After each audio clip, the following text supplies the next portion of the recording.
All right, y'all, what's going on?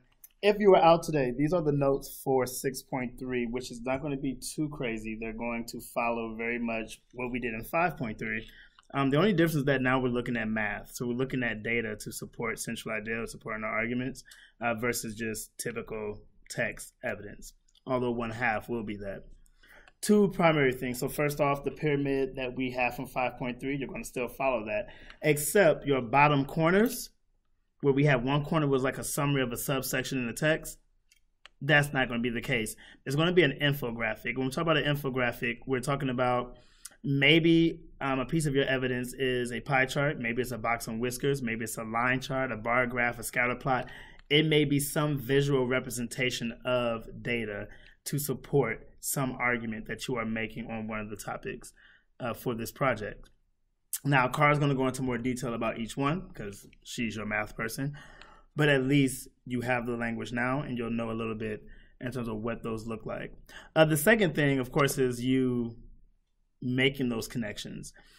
And so still thinking about keywords and phrases from the argument that is definitely being shown through your math, so through the graphs itself, but not only graphs, but we do still have text. So it may not be actual text, nothing but words text, but we are talking about any data that is written. So thinking about language like 1.5 times more, 90% more likely, less than, more than, any math language that you are familiar with, that you know, that is the evidence I'm talking about. That is the written data that I mean. And I feel like a large percentage of the data that you're going to look for will be written data.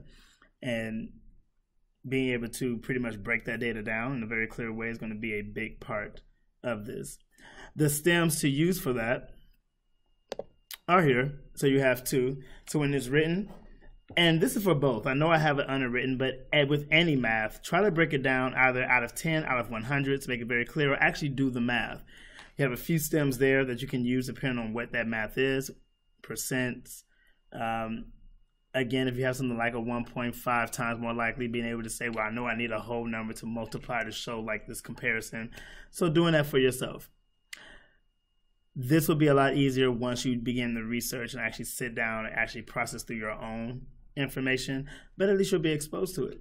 And so have this in your notes. I will have this square sheet for you here in the classroom, so make sure you come and grab one from me. But yeah, we are at the project. We have 16 days, y'all. Good luck.